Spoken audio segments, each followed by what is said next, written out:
If you have ever published an article on your website and it's just never ranked in Google, it's never shown up in any of the LLMs, ChatGPT, Claude, this video is for you because I have created a 20-point checklist of things that you need to do before you even publish an article.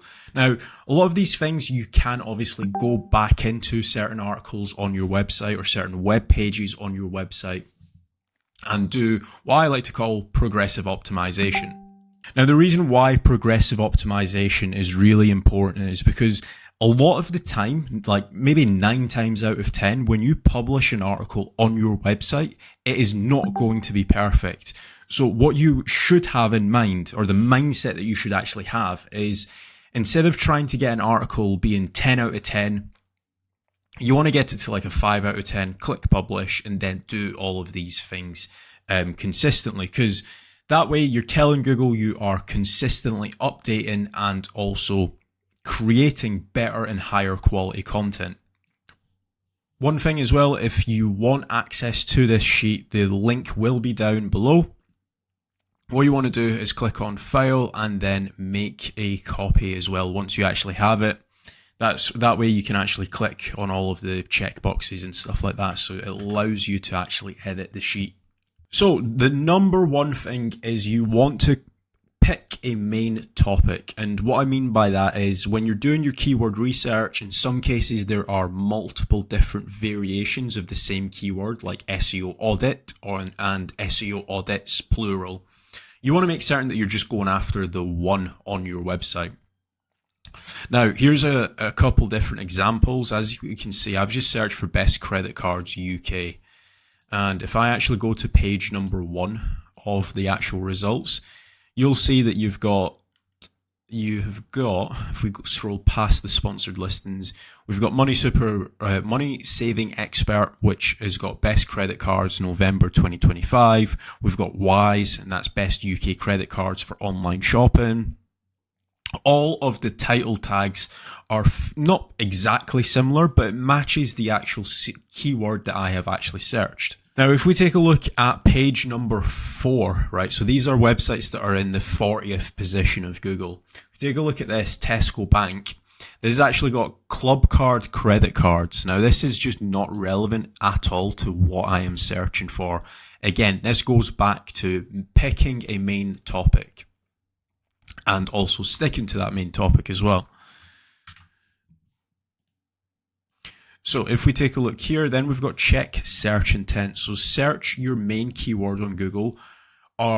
Is it blog posts, is it service pages, or is it guides? Now, typically when somebody searches something on Google, they want one of 3 things. They either want to purchase a specific product, maybe you're an e-commerce store, or they want to get a actual service, right? And a service could be like kitchen remodeling or carpet cleaners, right? So that's intent number 1, where it is a buyer's intent. Intent number 2 is they want to ask it a question. So when they are specifically asking something, that's more of like an informational intent. And they just want to know like how to tie a tie or how to run a marathon, right? So that's informational. We've also went over transactional, which is when somebody wants to purchase a product or service. And the last type of intent is navigational. Now, navigational would be if somebody was to go to Google and search for youtube.com. They already know of the brand. They just want to go over to YouTube. Or if somebody was to search facebook.com, right? They know the brand, they just want to go to that website. Now, obviously, the best way that you can figure what the intent is just by Googling what you want to know. Like, if we searched best credit cards, right? If we go back to this example, the person that's usually looking for this is they want to read about all of the types of credit cards and then make a decision. So they want to obviously be seen with the APR rates. They want to know the name of the banks, for example, the actual fee. That's the type of stuff that you should have on your webpage. But if we were to search something a little bit different, If we were to search Barclays Bank, right, this is more of a actual navigational search. I know that I want to go to Barclays Bank. Maybe I'm already banking with them. So in this case, you want to actually have the actual website rank in there. Now, navigational queries, if you're trying to rank your website for somebody else's navigational query, it's slightly a little bit hard. You could go after certain keywords like Barclays Bank review, certain keywords like that can definitely work. But if we take a look here, right, this entire page is actually dominated by Barclays. So you've got position number 1, which is their homepage. Then you've got all of their actual different locations. Then you've got a subdomain, you've got the login page, you've got their Wikipedia, you have their Google Play URL. Then you've got their LinkedIn, and then this is also another subdomain. So trying to rank for that, I wouldn't say it's impossible, because for some smaller brands it can definitely be done. But you want to make certain that if you are creating a page, it's more of a service or informational page. So this is a service page, right? I've searched for emergency plumbers in Manchester, and I am getting results from all of these different plumbing companies. So for example, we've got MCR Gas. This is a service page. But then if we were to do a slightly variant of that, how do I stop my radiators from leaking, right? This is a informational search. So this is what you want to obviously identify for the keyword that you're actually going for. Is it a navigational, is it a service, or is it blog content? Because all of these web pages also need to be structured in different ways as well. Now, the next thing on the list is writing a strong page title. And the reason why this is super important is because this is one of the first things that Google actually reads when it visits your website. And if we take a look here, right, it needs to match the intent. Like if our page, the page title was, "Can I apply for the best credit cards in the UK?" That's not really matching the intent of this, right? So somebody's already probably done their due diligence. They know that they can apply for certain credit cards, and they just want to they just want a list of the best credit cards. Now, if we go to like page number 4 or 5, and I highly recommend you do this, because you can very quickly see why certain websites aren't ranking. Like for example, Tesco Bank, it's just got club card credit cards. It's got nothing to do with our search. Then we've got Curve, which they've got best UK credit cards for rewards. Now that's probably a slightly different keyword. Then we've got like American Express, and that's got apply for credit card Amex UK, right? You can very quickly identify why some of these web pages are on page 4 and not page 1 of Google. It's down to their page titles in a lot of cases. The next thing that you want to make certain of is, after you've obviously identified the search intent, you've created a strong page title, it's making certain that your subheadings are actually relevant. And the best way that you can do that is, again, looking at what is ranking on page 1. Now, again, if we were talking about like how to get out of credit card debt, for example, we wouldn't actually be able to rank for this. But for example, we've got how do credit cards work. That's a reasonable, decent subheading. If we actually use the detailed SEO Chrome extension, as you can see, how to find the right credit cards for you. I know what type of credit card I need. How do credit cards work? Then you've got like a little bit about Martin Lewis. Should I be using credit card when interest rates are so high? Again, very commonly asked questions when people are applying for credit cards. And then they've got like some FAQs down here. So again, you want to make certain that when you are structuring your subheadings, the best way that you can structure them is think of questions that people might have after reading your article. So if, say, for example, we were to do an article on best credit cards, a question that somebody might have is, how long does it take to apply for a credit card? And that would be a question that we might actually consider having on our page. A little bit of a side bonus, or a little bit of a bonus for this section, right? The easiest way to drop in rankings is if people pogo stick. And if you don't know what pogo sticking is if maybe hundreds of people was to click onto this page, then have a little skim read and then think, do you know what? This hasn't answered my query. I'm going to go to Y's next, right? That's the number one reason as to why websites fluctuate in rankings. And this is, again, one of the reasons as to why you should think of the questions that people may have after reading your article. Because if you can answer every single type of question that people might have after reading this article, that means that they will never need to go back to the actual SERP, meaning that you actually have gained that click to your website. So always have that mindset in mind when you're structuring your subheadings. The next one is use simple semantic sentences. So an example of this is every sentence should clearly say who does what to what. So an example is an SEO audit helps improve website visibility. Now this is something manual. This might be something that your SEO editors might do, because a lot of content writers, a lot of them, they will produce content, whether it's an AI content writer, whether it's an actual human content writer, but in a lot of cases, they're not trained to do this exact step. And this, again, this probably helps more so in the LLM rankings. So if you're trying to show up in AI overviews, if you're trying to show up in LLMs, this is one thing that I would spend a lot of time on once I have got my content back. So step number 6, we want to make certain that our content is entity-centric. So what I mean by that is mentioning related terms and entities. So, for example, if we were going to be talking about SEO, for example, we might naturally within our content mention Ahrefs, Google Search Console, John Mueller. These are all entities associated with SEO. Now, the reason why you want to do that is because there might be multiple SEOs, or if you're specifically talking about location, for example, there might be 4 or 5 different Manchesters. So you want to make certain that it is super easy for LLMs, for Google to understand what you are actually talking about. Now, if say, for example, I'm talking about Manchester, UK, if I'm just talking about Manchester, I might mention UK, I might mention England. These are all entities to do with Manchester. And the reason why I do that is because there's multiple Manchesters. As you can see here, although it looks somewhat like Manchester, UK, this is Manchester in New Hampshire. And as we can see here, if we actually click onto the map, as you can see, there is a Manchester in America.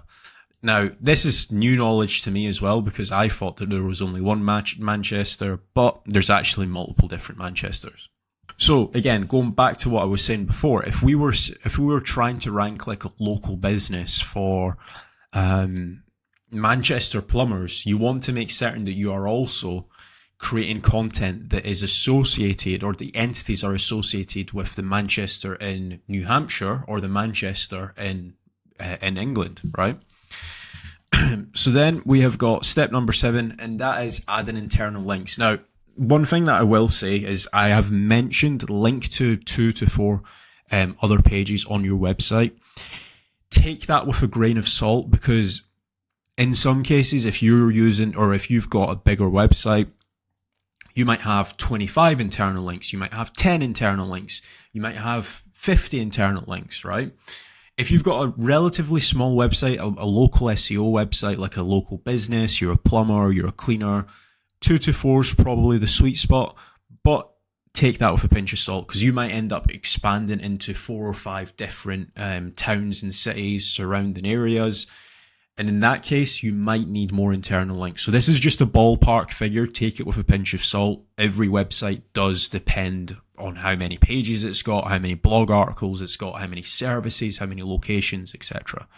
But we will say that link to 2 to 4 pages on your site. Example, link from the SEO audit page to the technical SEO checklist. You also want to make certain that you're not just spamming internal links, right? You want to make certain that the internal links is actually helping people. So if we take a look at this page here, this is the best credit cards in November 2025 page, right? And as you can see here, they've got a little bit of a snippet here, and it says, how do credit cards work? And they've got a full-on article talking about how credit cards work. And again, is that a good user experience? Probably. So you want to make certain that you're matching certain stuff like that. Then we've got external links. Now, one thing that I would say about external links is not every single website may need it. If you're talking about health, for example, if you're talking about finance, you may need to do external links. But if you're like a local cleaner, you might not need to do external links. So just bear that in mind. It is pretty important that I actually specify that. Like a good example of when you should external link is our Prime Minister in the UK recently changed, I think it was last year, and he increased taxes. Now, if you were an accountancy firm, you would probably want to do an article on why corporation taxes increased, and then you could obviously externally link to the government website announcing that taxes have increased. So you need to think like that, as opposed to thinking, oh, I need 5 external links on every single page, because in a lot of cases, you probably might not need to do that. Then we've got add a author info and bio, show who wrote it, example, add your name, LinkedIn short bio. Now these guys, they actually do a fairly decent job. You can actually contact them if there's any issues on the actual website. Let's see if there is an actual offer to this. I know that they mention the Martin Lewis, but I don't know if this is actually produced by him. But as you can see on their blog articles, right, so how do credit cards work, you can see that Benjamin Taylor is there. And if we click through to it, have they got their LinkedIn? He's not got his LinkedIn on there, but again, by adding a little bit of a bio, you can actually demonstrate to Google who you are, what your expertise is, and how people can obviously contact you as well. Number 10 is optimizing images. So rename images like SEO audit checklist and add alt text like website SEO audit checklist. Now, so many websites, especially in the e-commerce space, do not actually name their pages correctly. Like, for example, in this case, the name of this file is hero-homepage tip balance transfer credit card 10 11 20 v2.png. What they should have done is they should have actually named this image as being like, how do credit cards work? Because in that case, you're also able to rank in Google Images as well. Next on the list is checking our readability. So keep paragraphs short, 2 to 3 lines, use bullet points, use tables as well, clear language. You can also use tools like Hemingway, and they will be able to obviously get you a higher content score as well. So this is the Hemingway editor. If we take a look here, as you can see, I've already been testing it out, but this is a grade of 12. We ideally want it a lower grade, so aim for 9. What we'll do is we'll just copy this. We'll copy this and see what grade that we actually get on here. So as you can see, this is a grade 6. The lower the grade, the better. Obviously, if you can get it to grade 5, then perfect. But aim for grade number 9. That should be good enough in a lot of industries. And also, if you don't know how this works, is it basically takes a look at the how long your sentences are, and if you can obviously decrease your sentence size. So the reason why this is important is it's really important for people that are skim reading. A lot of people, and this might be a shocker to some, is they won't actually read this entire article. They'll skim read certain parts, and you want to make certain that your skim readable text is actually important enough. So for example, we've got like a really long sentence here. If we were to put in like a full stop, as you can see, we've been able to turn that from red to actually no color, which is a good thing. Now, obviously, there's certain ways that you can structure your sentences. One thing that I would say as well is that both AI Overview in Google and also LLMs, they do like reading shorter sentences. So if you can use full stops, commas, a lot of that type of stuff, then you can definitely get a lot more AI overview visibility. So one thing as well is write a 2-sentence answer for the main questions. Example, what is an SEO audit? An SEO audit finds technical and content issues that stop a site ranking. So you want to make certain that your questions are being answered in full. Let's just see what these guys are doing. Do these guys actually have any questions? They actually don't. So this is actually a bad example, but I'll tell you the reason why. Should I pay off my credit card in full every month? Your answer should be reflecting the question and then answering it. So if I was doing this, so in this case, how to cancel a credit card, instead of saying there are a number of steps to follow to cancel a credit card, I would say you can cancel a credit card by contacting your bank. However, there are multiple steps to cancelling a credit card. You always want the caveat at the end, not at the start. Next on the list, we have got schema markup. Now, there are multiple different schema markups. I won't get into every single one. You've got article schema, you've got FAQ schema, about schema, offer schema, about page schema. There's a lot of different schemas.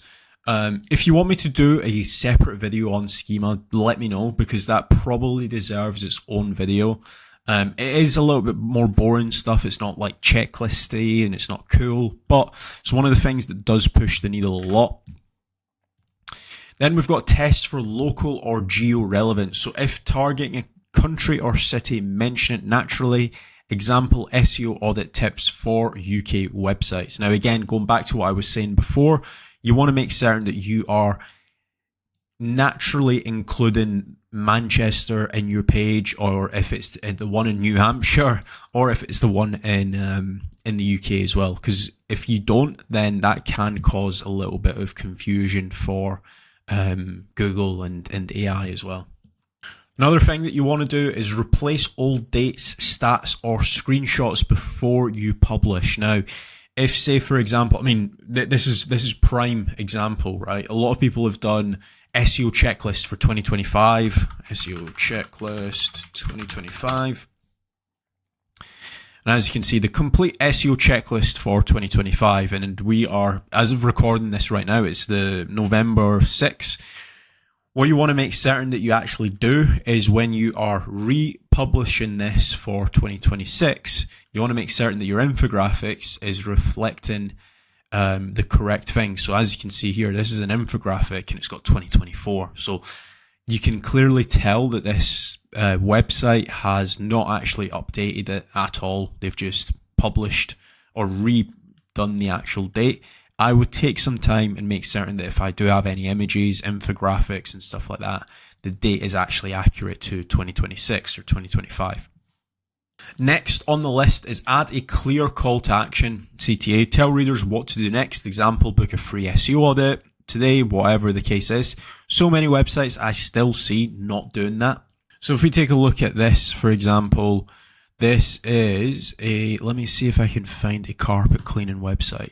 Yeah, so these are actual cleaners.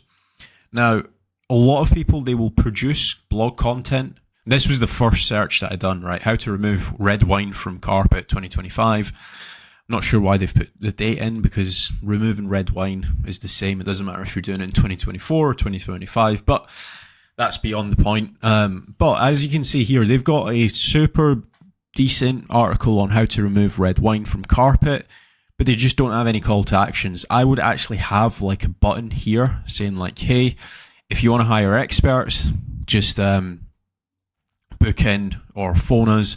I mean, they've kind of done it with like the conclusion here, but again, I would have a clear call to action. I'd maybe even have like a sticky button where they can easily just contact us, because one thing you need to remember as well is a lot of websites, they try to gain topical authority by publishing lots of blog content. So this website might have, let's say, I don't know, 60 blog articles live, and none of them technically has a call to action. So if we do a site colon on this website, so they've got their service pages. Let's see if we can find any blog articles here. So as you can see, how to get oil out of my carpet. And again, if we scroll down, no call to action. I mean, they've got like a text link there, but again, I would have a clear call to action, a big, huge button that people just could not miss. Then we've got run a quick technical check. I have got a separate video on that, so I won't go fully into it, but 2 things you want to make certain that your website does. First of all, I think it's like 73% of all visitors from Google is from mobile. So you want to make certain that your website is mobile friendly. Second of which, you want to make certain that your website loads fast. So in some cases, avoiding using page builders can definitely help, or you can also optimize your images as well, and that will definitely help as well. Then you want to ask AI to check the understanding. So you can obviously just click your entire article and paste your article into ChatGPT and ask, which topic is this about? If it says your main keyword, you're good. If it doesn't, then you probably need some improvements. Maybe you're missing some subheadings. Maybe you're missing some key information throughout your article. I mean, the one thing that I would say is that there is nobody better to ask than AI, because especially if you're trying to rank in AI, right? So highly recommend this number 18 step. I've actually started implementing that on my own websites as well when I'm redoing and repurposing blog content. Number 19 is preview and search results. So use a SERP preview tool to check how your title and meta looks. In some cases, you can obviously use rank math as well for this. I've just put in Magools or Mangools and Yoast, but there's a variety of different ways that you can do that. Yoast and rank math do it within the actual plugin itself. Last but not least is making certain that we submit in Google Search Console. Now, if you haven't already set up Google Search Console, this is what it looks like. You can just paste in your URL that you've just published here and then request indexing. And this basically allows or tells and alerts Google like, hey, there has been some big updates on this web page. You need to come back and revisit this page. Also, very last but not least, I have just launched My SEO. It's an app for SEOs. So if you want to join it, head over to myseo.app and download it. It is currently, as of recording this, it is only out on iOS. We should be live on Android on the 15th of November, so next week. But download it. Let me know how you guys think of it, or if you've got any feedback. And if you want to work with me, head over to Kasra-.com, fill in the contact form, and I will be in touch. Thanks for watching.